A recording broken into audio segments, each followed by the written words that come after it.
In the spring of 1974, the radio airwaves in North America were dominated by work by established musicians, some of which were among the artist's career-defining works. In the spring of 1974, for example, Paul McCartney's album Band on the Run was a major hit, as was Joni Mitchell's Grammy-winning Court and Spark. Elton John, in the fall of 1973, had released his masterpiece Goodbye Yellow Brick Road and released single after single from the album, to where the album would have a presence on the charts for the next year. And there was Bob Dylan, whose reunion album with the band, Planet Waves, was, while not necessarily the very best album that Dylan and the band would do, it was one that very quickly brought Bob Dylan back to prominence on the radio. And then there was Tubular Bells. Tubular Bells was recorded by an artist unknown to American audiences, the then 20-year-old Englishman, Mike Oldfield. And the album came to prominence through a series of almost accidental circumstances, where it happened that about 4 minutes of music from the album would be used as part of the soundtrack of a major motion picture, which helped bring both that film and the Tubular Bells album to prominence probably beyond anyone's wildest dreams. Tubular Bells by Mike Oldfield has to date sold over 20 million copies. Here's the story of Mike Oldfield and Tubular Bells. When Tubular Bells was first released in 1973, Mike Oldfield was hardly a household word. He had, however, been working rather regularly in the British music scene going back to 1967. At that time, the then 15-year-old Mike Oldfield had just left school. He bolted from school after a row with his headmaster, who had insisted that Oldfield cut his hair. Oldfield joined forces with his older sister, Sally, and the two of them started a folk duo called the Sallyangie, which was very much focused on creating music in the style of the pentangle. Mike Oldfield, by age 15, was already an accomplished guitar player, and whose style was very influenced by both Bert Jansch and John Redbourn of the pentangle. The Sallyangie were able to land a record company contract with Transatlantic Records, and in the latter portion of 1968 recorded their album Children of the Sun, released in early 1969. The Sallyangie toured for much of 1969 on and off throughout the UK, but it was fairly clear early on that for Mike Oldfield, the Sallyangie was something of a means to an end. He was wanting to shoot for bigger and better things. In the spring of 1969, Oldfield would audition as bass guitarist for the group Family to replace the recently departed Rick Gretsch, who had bolted from the band while it was on tour in order to join Eric Clapton, Ginger Baker, and Steve Winwood in the band Blind Faith. Oldfield's prowess on the guitar impressed Family's leader Roger Chapman, but the band needed a bass player, and Oldfield, while talented, was still a newcomer to the bass guitar, and it was decided that, given that he wouldn't be a fit for Family at that time. Oldfield continued to work with Sally throughout 1969 on and off, and when they ceased touring, Mike Oldfield began a band with his brother, who did a number of shows also on and off throughout the UK while Mike Oldfield looked for his next opportunity. He found that opportunity in the early portion of 1970. He auditioned to take the bass chair in Kevin Ayers' band, Kevin Ayers and the Whole World. Ayers was quite impressed with Oldfield's dexterity on both the bass and on the guitar. He would make use of both in the recordings that Oldfield made with Kevin Ayers during 1970. Shooting at the Moon and Whatever She Brings We Sing. The latter album is notable because there is a track on Whatever She Brings We Sing called Champagne Cowboy Blues, which Mike Oldfield wrote. It's notable primarily for the guitar work that Oldfield does on that track, making use of multiple overlaid harmonized guitars during the solo section, a technique that Oldfield would use to terrific effect in what would become Tubular Bells. The whole world split up by the latter portion of 1970, but Oldfield remained friends with Kevin Ayers and with the band's keyboard player, David Bedford. It was around this time that the first of some very important happenstance occurrences that led to the creation of Tubular Bells took place, and that was Mike Oldfield's borrowing an open-reel Bang & Olufsen tape recorder from Kevin Ayers. Oldfield was a bit of a tinkerer. He was the type of person who was very single-minded, apparently, as far as when he wanted to accomplish something, he could pretty much blot everything else out that was happening around him in order to strive towards and achieve that goal. I suspect in today's parlance, people might refer to him as being autistic or possibly even bipolar. And by his own admissions in his autobiography, Mike Oldfield wasn't always the easiest person to get along with. But he was undeniably talented and could pretty much do whatever he wanted to do once he put his mind to it. He tinkered with the tape recorder and discovered that by putting a slice of tape over the head of the tape recorder in a particular way, that he could force this home tape recorder to effectively become an overdubbing tape recorder where he could record one track after another and overlay his music one piece on top of another onto a single track of the machine. Oldfield was very interested in experimental music and long-form music. He was a fan of the experimental recordings that Terry Riley made in the 1960s in particular, as well as of the album Keith Tippett made with his band Centipede, Septober Energy, which Tippett and his wife Julie Driscoll made in 1971 with assistance from their producer Robert Fripp. And Oldfield aspired to make a recording of a similar nature. He constructed what he would ultimately title as Opus One, that he then used to market himself to potential record companies as a recording artist. Opus One was of interest to several promoters and record companies, but ultimately all of them would pass on it when they discovered that the music did not have any vocals or lyrics associated with it, and that Oldfield wasn't particularly interested in enhancing the piece to include any. As luck would have it, though, the second of the terrific coincidences would occur at about this time. Mike Oldfield participated in a session at the Manor Studios, the studio built by Richard Branson, who was becoming very well known as a voice in the British music industry, but had yet to establish Virgin Records. The Manor at this time was Branson's attempt to actively participate in the music industry, possibly to run a production company for various bands to work with record companies, not necessarily to begin a record company of his own.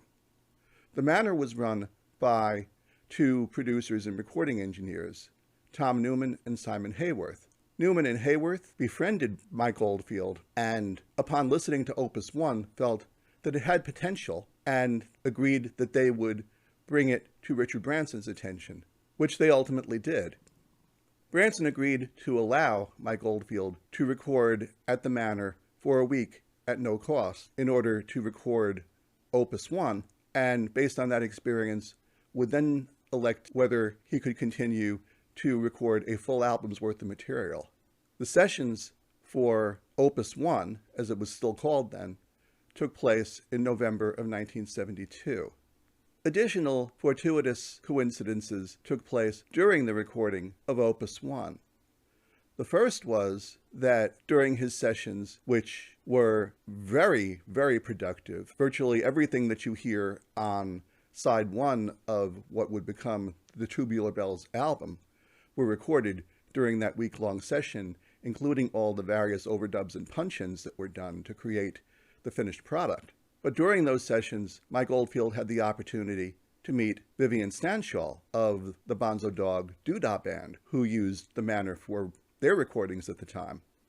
After some discussion and prodding, Oldfield got the courage up to ask Stanshall to assist him with a portion of the recording where Stanshall would introduce the various instruments in a manner similar to something he had done on an earlier Bonzo's recording.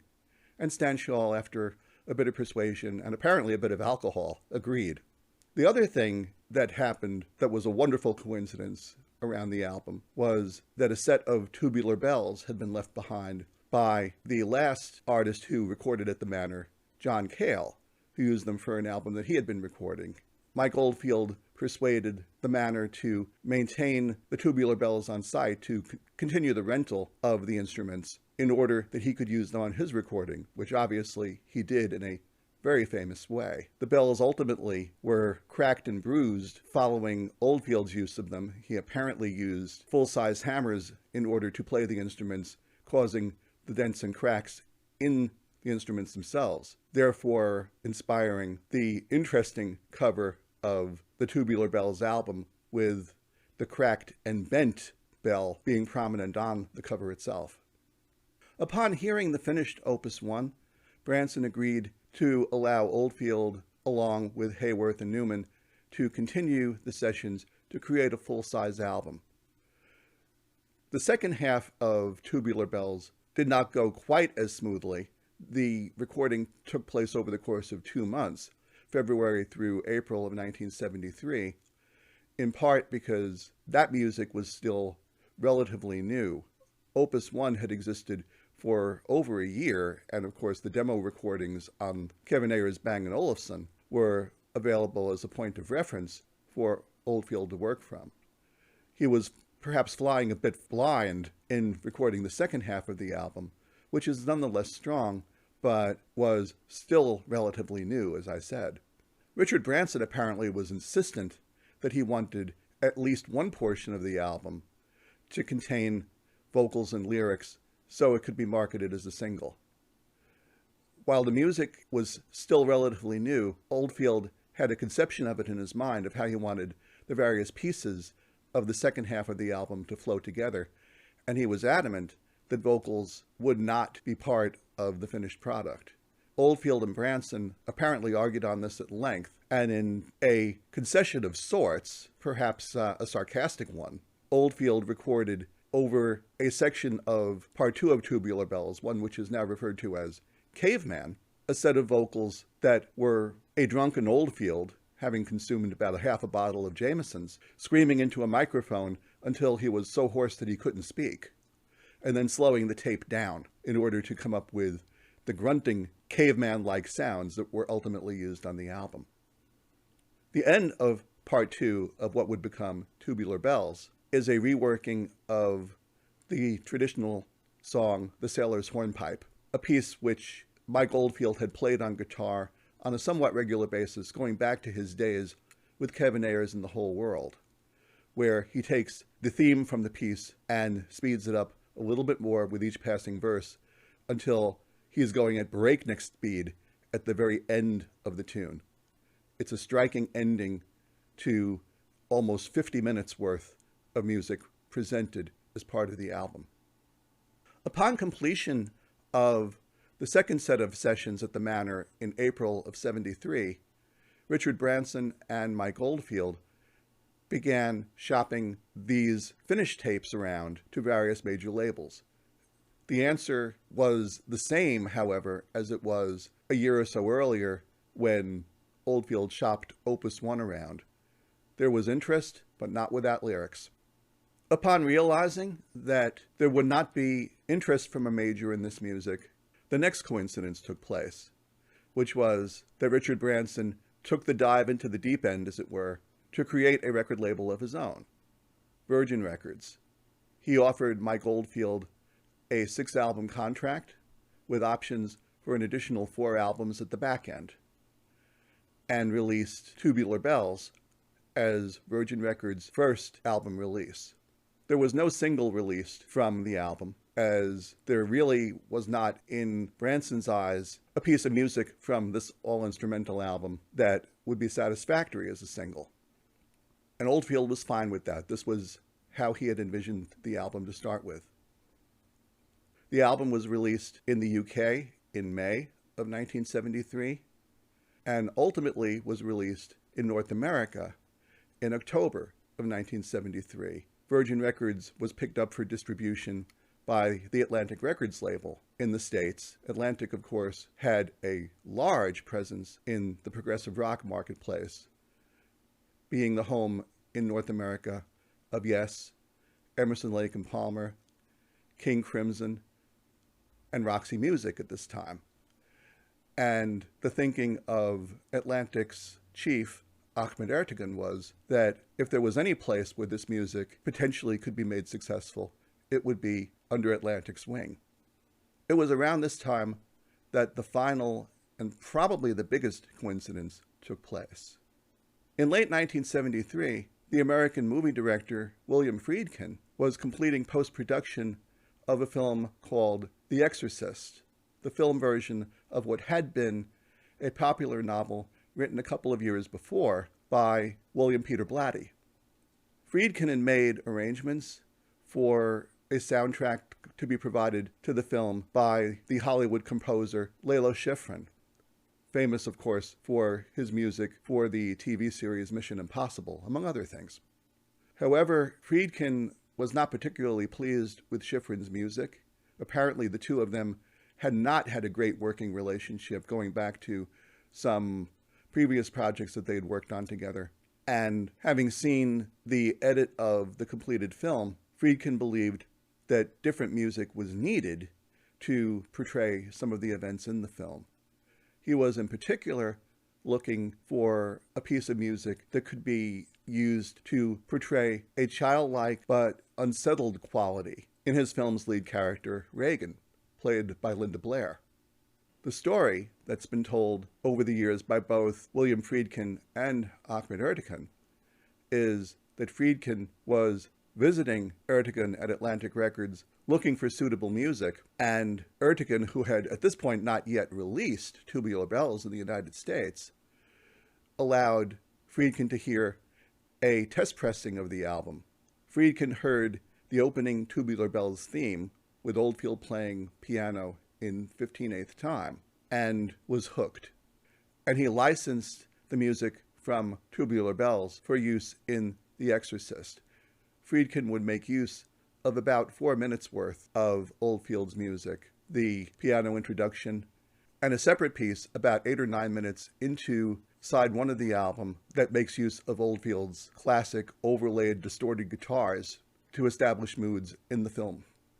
The Exorcist was released during Christmas week of 1973, and by the spring of 1974 was a worldwide hit. The opening theme from Tubular Bells was a major portion of this. The public's recognition that this spooky music that Friedkin had stumbled upon came from Mike Oldfield's Tubular Bells began pulling Tubular Bells onto the North American charts. And when it became clear that Virgin and Atlantic had a hit on their hands in North America, Atlantic took the steps to create a 45 RPM single version of the Tubular Bells theme. They took 3 pieces, including the opening piano theme and 2 other portions taken from the early parts of side 1 of Tubular Bells to create the A-side of the single. And then for the B-side, created an edited portion of the Tubular Bells coda that ends side 1, including Vivian Stanshall's narration of the various instruments' names. Atlantic's creation of a single from Tubular Bells was done without Mike Oldfield's knowledge nor consent, and considering that he had not authorized a single to be created from the album in the UK, it's doubtful that he would have done so for North American distribution either. But the album was such a monster hit that it really couldn't be ignored, and as it turned out, the single version of Tubular Bells was a top 10 hit for much of the late spring and early summer of 1974. The success of the single and the fact that Tubular Bells was a hit on both sides of the Atlantic on the album charts pushed Virgin and Atlantic into making Oldfield work quickly on a follow-up. And Oldfield complied, creating his album Hergest Ridge, released in late 1974. Hergest Ridge was a #1 album in the UK. In fact, there's some interesting trivia associated with this. Hergest Ridge actually became a #1 album in the UK before Tubular Bells did. While Tubular Bells had been in the UK top 10 for months, it had never ascended to the #1 position. Hergest Ridge did until it was ultimately dethroned from the #1 position by Tubular Bells. Hergest Ridge was not as successful in North America, however. It made it to number 87 on the Billboard charts, whereas Tubular Bells had been top 10 and remained on the Billboard charts for about a year and a half, going well into 1975. By the early portion of 1976, Virgin Records changed its North American distribution from Atlantic Records to CBS Records, and at that point, Mike Oldfield, for all intents and purposes, was lost in the shuffle to North American audiences. He maintained a loyal following, but a very small following, with fans in the progressive rock space. Tubular Bells would become a favorite of both instrumental music fans and of audiophiles. It's a record that many fans of high-end stereo equipment in the 1970s and 80s, myself included, would use upon going to a music store to select new equipment and new speakers to confirm that they would perform in an acceptable manner for the money that they were being asked to spend on this high-end gear. Tubular Bells is generally considered as being one of the first, if not the first, New Age album compositions. Oldfield, of course, would make many records over the course of his career, occasionally changing his modus operandi, moving away from instrumental music to more pop-oriented music starting in the late 1970s. If it's possible to be considered a one-hit wonder and still at the same time sell 20 million records, Mike Oldfield has achieved it, something that we may never see again in the music business. Anyway, that's my story for today. I hope you enjoyed it as always. If you liked the episode, of course, please click like. Please feel free to leave comments. And if you're not a subscriber to PROG yet, of course, please come on and join us. We record episodes of this nature at least once, sometimes twice a week, and we will be back soon. You take good care. Bye-bye.